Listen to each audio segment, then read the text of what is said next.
बिस्मिल्लाहिर्रहमानिर्रहीम नहमदुहु व नसल्ली अला मोहम्मद रसूलुल्लाह करीम। ये प्रॉब्लम इंटीग्रल कैलकुलस के वॉल्यूम ऑफ रेवोल्यूशन चैप्टर से है। Find the volume of the solid obtain by revolving the area enclose by one arch of the cycloid x is equal to a theta plus sine theta y is equal to a 1 plus cos theta about the y axis. सबसे पहले तो हमें इसको sketch करना होगा इस cycloid का। The given equation of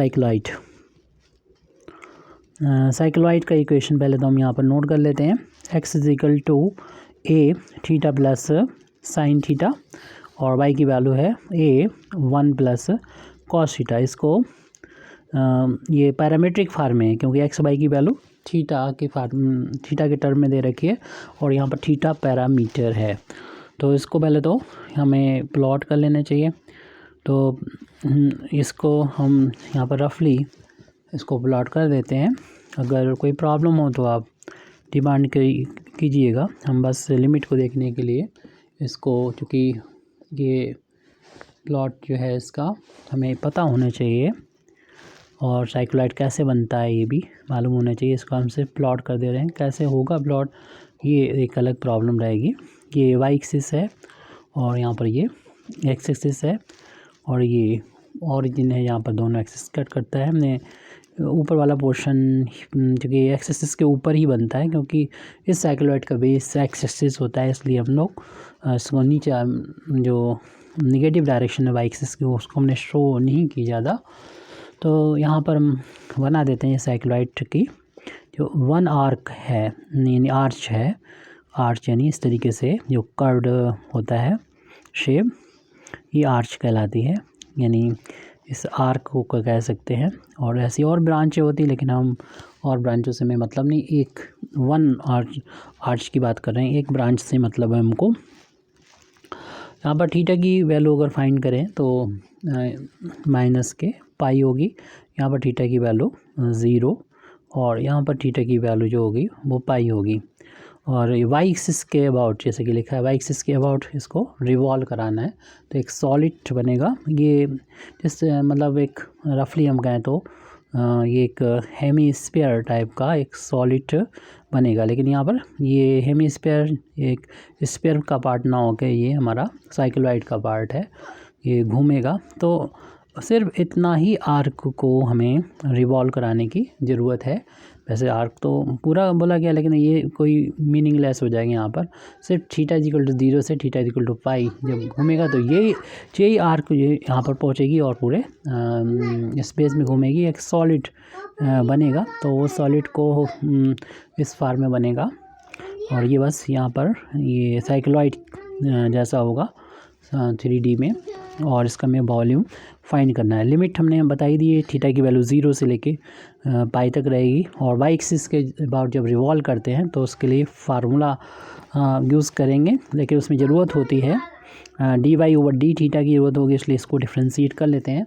Y को थीटा के रिस्पेक्ट में एक कांस्टेंट में बाहर ले लेंगे, थीटा का डिफरेंस 1 का 0 हो जाएगा, कॉस थीटा का डिफ्रेंशिएशन माइनस का साइन थीटा हो जाएगा। और थीटा तो डी थीटा यानी ये माइनस का ए साइन थीटा इसकी वैल्यू आ जाएगी। अब यहाँ पर हम डायरेक्ट चूँकि लिमिट पता हो चुकी है तो रिक्वायर्ड जो वॉल्यूम है वो यहाँ पर फार्मूला उसका लिख सकते हैं। वाई एक्सिस के अबाउट जब होता है तो फार्मूला क्या होता है वो लिखेंगे। तो required volume is equal to, उसका वॉल्यूम का फार्मूला होगा पाई एक्स स्क्वायर। ध्यान रहे कि एक्स एक्सिस के अबाउट रिवॉल्व करते हैं तो फार्मूला अलग होता है, वाई एक्सिस के करते हैं तो दूसरा होता है। और यहाँ पर लिमिट जो है थीटा की 0 से लेके पाई तक पहले ही बता दी थी हमने। और चूँकि पैरामीट्रिक फार्म में दे रखा है तो वहाँ पर आपको चूँकि लिमिट थीटा की है तो थीटा के रिस्पेक्ट में इसको इंटीग्रेट करना होगा। तो यहाँ पर या तो लिमिट फिर वाई की हो, लेकिन एक्स और वाई दोनों की वैल्यू थीटा की रिस्पेक्ट में दे रखी हैं, फार्म में दे रखी हैं, तो हम एक्स की वैल्यू पुट कर देंगे जो थीटा की फार्म में होगी।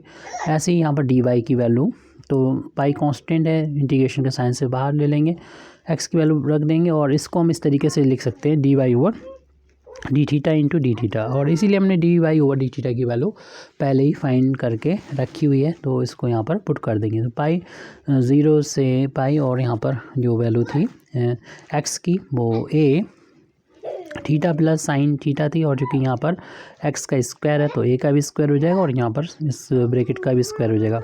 और ये वैल्यू हमने फाइंड की थी माइनस का ए साइन थीटा के equal d theta, a d y over d theta की वैल्यू ए माइनस का साइन थीटा थी। ए स्क्वायर और ए यानी माइनस ए, यहाँ से इंटीग्रेशन के साइन से हम बाहर ले सकते हैं, माइनस शुरू में आ जाएगा पाई, और ए स्क्वायर और ए मिलके एक क्यूब बना देंगे। लिमिट 0 से पाई, और इस ब्रैकेट का होल ऑफ स्क्वायर जब ओपन करेंगे तो ये हो जाएगा थीटा का स्क्वायर प्लस साइन का स्क्वायर और plus 2 times theta into sine theta into d theta. अब इस साइन थीटा के इन तीनों टर्म में अलग अलग मल्टीप्लाई कर देंगे। Limit 0 to pi theta square sine theta plus sine theta की पावर 3 हो जाएगा डी थीटा, सॉरी ये डी थीटा बाद में कर देंगे, plus 2 theta into sine theta sine square theta हो जाएगा। इस तरीके से देख रहे हैं कि ये हमारे पास 3 टर्म मिल गए, जिसको इंटीग्रेशन का साइन इस पर अप्लाई कर देंगे। माइनस पाई ए क्यू ये रिक्वायर्ड वॉल्यूम के बराबर चल रहा है, और हम इंटीग्रेशन को साइन को अंदर ले जाएंगे तो लिमिट 0 से पाई के बीच में ये theta square into sine theta plus, और थीटा के रिस्पेक्ट में इंटीग्रेट कर रहे हैं तीनों टर्म का अलग अलग। यहाँ पर इंटीग्रेशन की लीनियर प्रॉपर्टी का हम लोग यूज़ करते हुए तीनों पर अलग अलग इस पर अप्लाई कर देंगे। ऐसे यहाँ पर 2 इंटू में कॉन्स्टेंट बाहर ले लिया, और ये 0 से पाई के बीच में theta into sine square theta into d theta, ये अलग अलग इंटीग्रल की वैल्यू हम यहाँ पर जो रिक्वायर्ड वॉल्यूम हमको फाइंड करना उसमें पुट कर देंगे। और अभी हम इसको इन इंटीग्रल को अलग अलग, इस पहले वाले को I1 मान लेते हैं, दूसरे वाले को I2 मान लेते हैं, और 2 को बाहर रखते हुए बाकी जो इंटीग्रल है इसको I3 मान लेते हैं, और इस वैल्यू को जो फाइंड कर लेंगे तो इक्वेशन नंबर 1 में हम रख देंगे, जिससे हमें रिक्वायर्ड जो वॉल्यूम है वो हमको मिल जाएगा। तो हम अब सबसे पहले I1 की वैल्यू अलग से निकालेंगे, आप इसी में निकाल सकते हैं, लेकिन इसमें हमें जो कभी इस दिक्कत हो सकती है, क्योंकि कभी कभी ये अभी प्रॉब्लम देखेंगे हम समझ में आ जाएगा। तो अलजेब्रिक और जब ट्रिग्नोमेट्री होता है तो इसको फर्स्ट फंक्शन और इसको सेकंड फंक्शन मान लेते हैं, और फर्स्ट फार्मूला लगा देते हैं मल्टीप्लिकेशन का, इंटीग्रेशन बाय पार्ट्स का। फर्स्ट फंक्शन को वैसे ही लिख देंगे और सेकंड फंक्शन का इंटीग्रेशन कर देंगे। साइन का इंटीग्रेशन माइनस का कॉस थीटा होता है, जो लिमिट है उसकी हम यहाँ पर लिख देंगे 0 से pi, minus 0 to pi. First function का डिफ्रेंसिएशन कर देंगे जो कि 2 थीटा हो जाएगा। सेकंड फंक्शन का इंटीग्रेशन कर देंगे, यानी साइन थीटा का इंटीग्रेशन माइनस का कॉस थीटा हो चुका है, और जो दोनों का मल्टीप्लिकेशन का इंटीग्रेशन हो जाएगी। ये तो अभी हमारा इसकी वैल्यू चल ही रही है, ब्रैकेट की कोई ज़रूरत ही नहीं यहाँ पर, ये ब्रैकेट यहाँ से शुरू था यहाँ पर ख़त्म हो चुका था। इधर आप इंटीग्रेशन जो कि कंप्लीट हो गया, upper limit minus lower limit कर देंगे। थीटा की जगह पर पहले हम पाई पुट कर देंगे, थीटा की यहाँ पाई रख दिया। Upper limit minus lower limit 0 रखेंगे थीटा, तो थीटा का स्क्वायर यानी 0 का स्क्वायर करेंगे, 0 हो जाएगा। 0 में जब यहाँ पर मल्टीप्लाई होगा कॉस 0 में तो वैल्यू भी 0 के बराबर आ जाएगी, इसलिए हम इसको छोड़ देते हैं। ये तो हो गया upper limit minus lower limit, minus बाहर निकाल लेंगे प्लस हो जाएगा, और 2 भी इंटीग्रेशन के साइन से बाहर निकाल सकते हैं। 0 से पाई यहाँ पर थीटा इंटू कॉस थीटा बन चुका है, और डी थीटा, इसको अगेन हम वही formula integration by parts, first function इसको और सेकंड फंक्शन इसको मान लेंगे। ये ट्रिग्नोमेट्री है, ये अलजेब्रिक है, तो अलजेब्रिक को फर्स्ट फंक्शन मानते हैं पॉलिनोमियल की फॉर्म में, इसलिए। अब यहाँ पर I1 की वैल्यू हम यहाँ पर फाइंड कर रहे हैं। ये कॉस पाई की वैल्यू -1 होती है, माइनस पहले से लगा हुआ है तो ये हो जाएगा पाई स्क्वायर इंटू -1 था, और कॉस पाई की वैल्यू -1 हो गई है। -1 प्लस भी आप डायरेक्ट 1 कर सकते हैं, प्लस का 2 है पीछे देख लीजिएगा।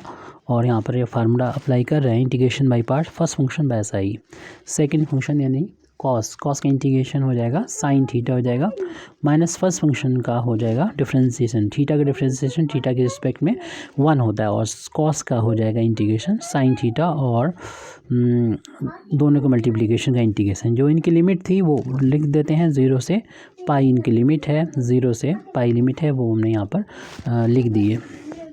ये माइनस माइनस प्लस का हो जाएगा 1, यानी पाई स्क्वायर इंटू 1 हो जाएगा।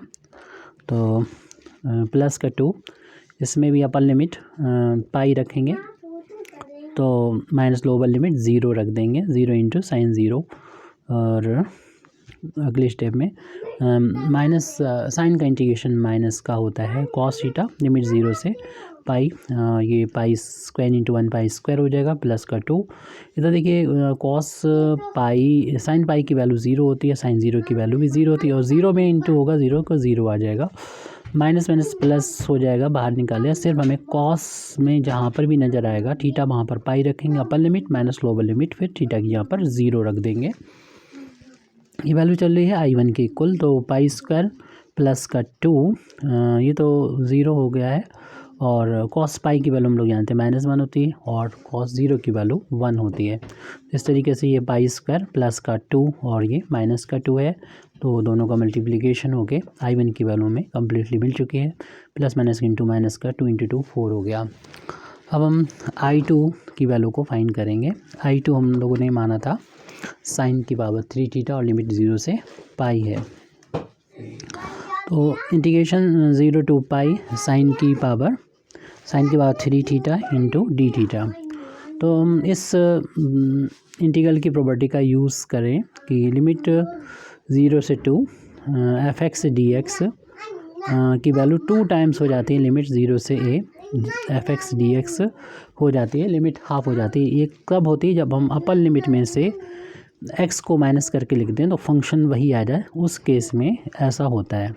तो इस फार्मूले का हम यूज़ करेंगे, क्यों हम देख रहे हैं कि अपना फंक्शन ये इसमें अपर लिमिट यानी पाई थीटा की जगह पर पाई माइनस थीटा का रख देते हैं, इसका क्यूब है तो क्यूब भी कर दिया। तो ये हम लोग जानते हैं sine 180 minus theta sine pi minus theta, तो ये सेकंड क्वाड्रेंट में, और जिस पाई की वजह से बदलेगा नहीं, साइन का साइन ही रहेगा, यानी साइन थीटा ही होता है, उसका क्यूब है। तो देखने वही फंक्शन वापस आ गया, यानी वही फंक्शन वापस जब आ जाए तो आप क्या करेंगे, यहाँ पर 2 से इंटू कर देंगे, लिमिट को हाफ कर देंगे, और sine cube theta D theta. अब यहाँ पर जब लिमिट 0 से π/2 होता है और लिमिट 0 टू π/2 होता है, तो यहाँ पर आप ये I2 की वैल्यू चल रही है। तो अब यहाँ पर हम वैलीज़ फार्मूला अप्लाई कर देंगे, जिसमें लिमिट 0 से π/2 होती है, साइन या कॉस हो, पावर कोई भी हो, तो जो पावर होती है उसको नीचे रखते हैं और से एक कम ऊपर रखते हैं, यानी 2, और अगर 2/3 आ जाता है तो 1 से इंटू करके बात ख़त्म कर देते हैं, मतलब यहीं पर बात ख़त्म हो जाती है 2/3 पे। ये वैलीज़ फार्मूला अगर देखना है तो डिस्क्रिप्शन में लिंक प्रोवाइड कर देंगे, वहाँ से आप क्लियर कर सकते हैं। तो ये वैल्यू हो जाएगी 4/3 हो जाएगी, I2 की वैल्यू हो जाएगी। अब हमें सिर्फ I3 की वैल्यू और हमें फाइंड करना है, तो I3 की वैल्यू जो है मानी थी हम लोगों ने theta sine square theta limit 0 से पाई, तो 0 to pi theta into sine square theta. अगर यहाँ पर इस प्रॉपर्टी का आप यूज़ करें 0 टू a fx dx, यानी डेफिनेट इंटीग्रल की जो प्रॉपर्टी होती है कि आप क्या करें, अपर लिमिट में से x को माइनस करके लिख दें, तो इससे प्रॉब्लम थोड़ी सिंपल हो जाएगी, इसलिए ऐसा कर रहे हैं।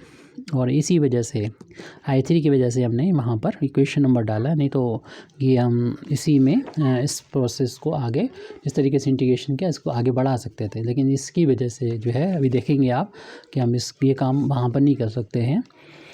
तो इसमें अपर लिमिट यानी पाई, अपर लिमिट जो पाई है, पाई में से थीटा को जहाँ भी, मतलब फंक्शन हमारा ये पूरा है, इसमें जहाँ भी थीटा 2 जगह मिल रहा है, थीटा मिले वहाँ पर अपर लिमिट में से थीटा को माइनस करके लिख दें, तो ये वैल्यू उसी के बराबर होती जो लिखी हुई है पहले से, यानी I3 के ही बराबर होगी।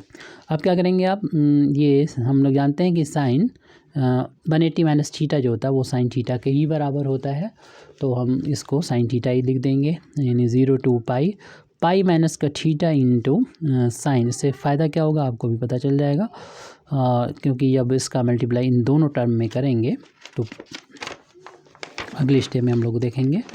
I3 की वैल्यू ये फाइंड कर रहे हैं।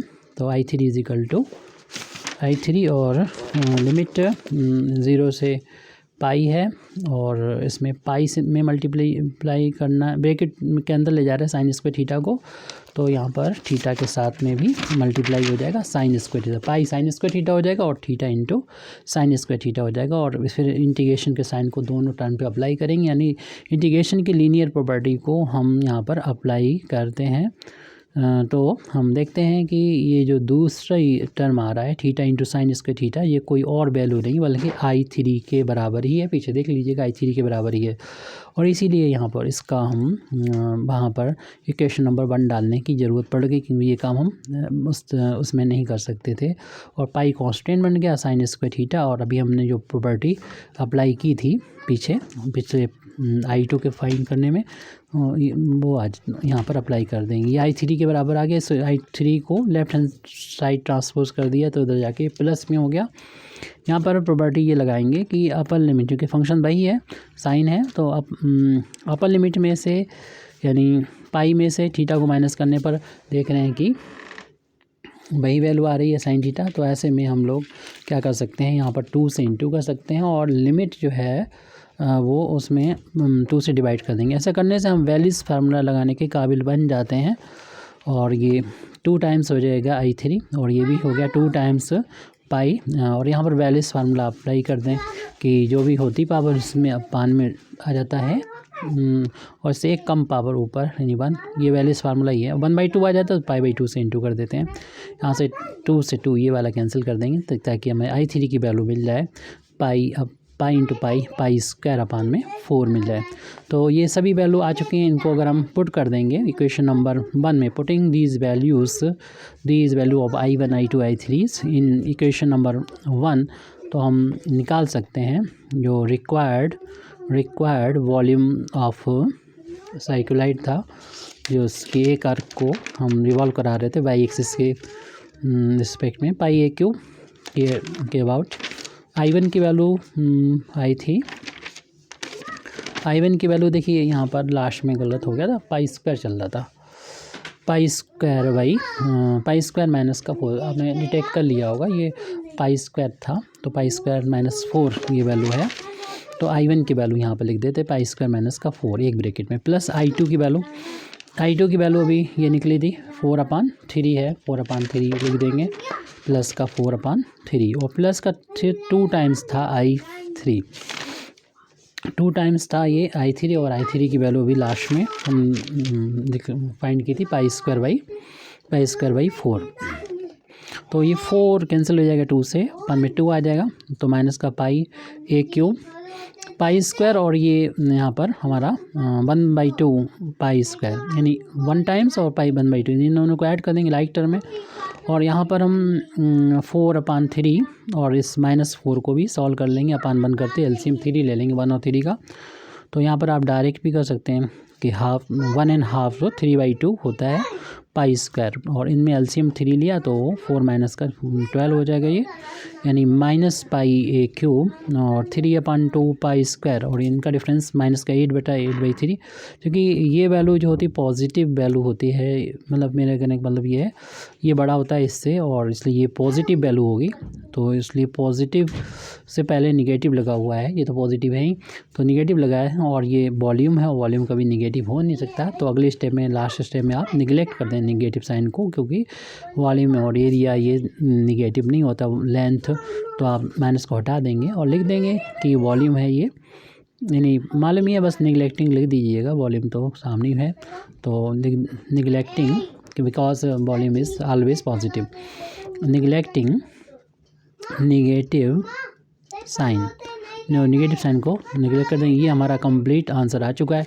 Thank you very much indeed for listening me व आखिर दावाना अल्हम्दुलिल्लाहि रब्बिल आलमीन।